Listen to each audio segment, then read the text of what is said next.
You are an emergency medicine educator and you're interested in making teaching videos.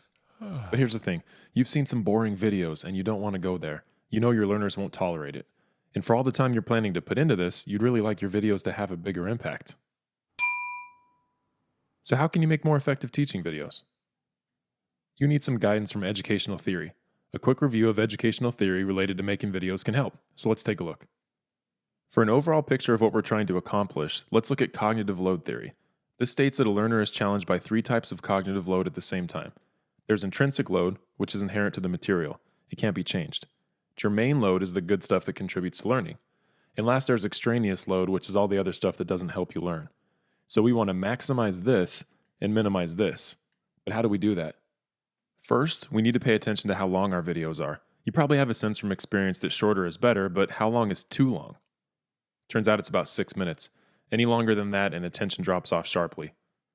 In fact, you probably looked at how long this video was before you decided to watch it. Had it been much longer than 6 minutes, you probably would have just decided to skip the video altogether.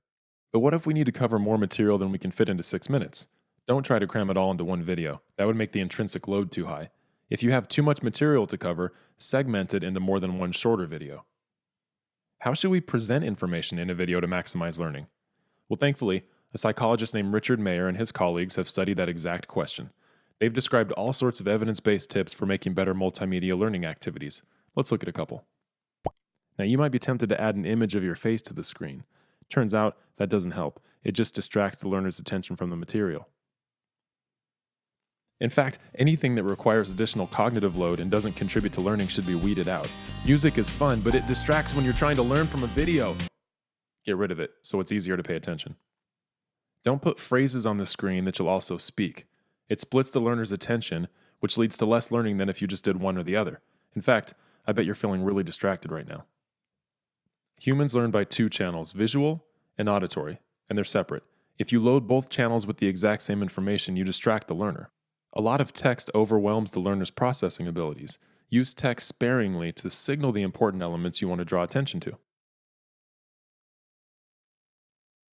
Words are better spoken than printed because the auditory channel tends to be used less than the visual channel. Don't be redundant by displaying the same text that you're also speaking. Use the visual channel like a paintbrush to illustrate instead of duplicate.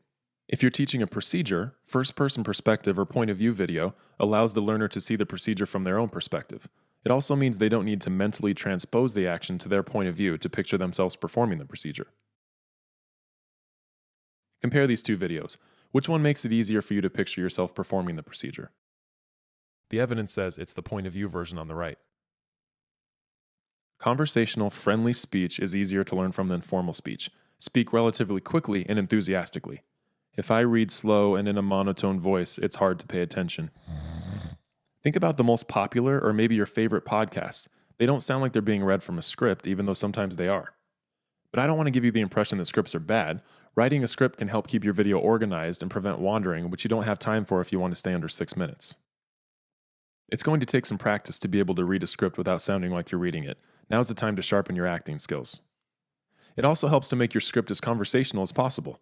Write the script as if you're talking to a friend. If your script is formal, it's going to sound that way when you read it. You can also read it aloud to yourself or a friend to make sure it doesn't sound too dry.